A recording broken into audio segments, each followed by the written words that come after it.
Hi, today we will learn about sealed classes. You might have seen many times a class can be used as a sealed class so that nobody can inherit from that class. Now, with the problem of inheritance that is offered by C sharp, why it is the reason to put such a restriction on a class and not to allow it to get inherited, right? We'll come to that point.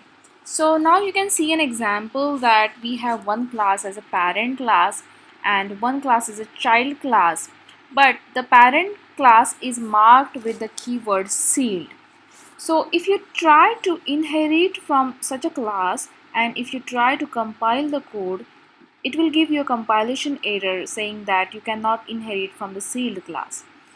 Okay, so in the interview, a person can ask you that, why there is a reason to seal a class, right? So, and have you seen any sealed class in C sharp?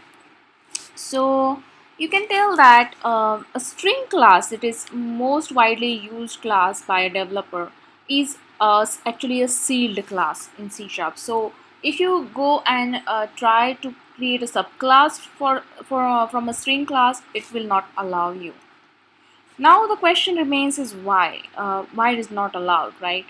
So we'll discuss something about the string class that will tell you that why it is not such a good idea to create a subclass or a child class from string class. Okay, so the reason is string is a immutable class. Now what is an immutable class? So every time whenever you create a new variable of immutable class, a new memory is allocated. So the old string object data that just hangs into the memory until the garbage collector cycle claims it. Now what is the meaning of it? Let's see. Suppose I create a string object str1 and assign a value abc to it. So what actually happens is on the stack memory, str1 variable is created, okay, and that points to the actual memory location. Let's say it is 287490 that holds the value or data abc. Now, what happens if you assign some other value to str1 variable? Let's see. So in that case, now the str1 variable will point to the xyz value that sits at some other point on the heap memory. Let's say it's 987654, and the old value that was assigned to it abc is still there in the memory, and it is just abandoned.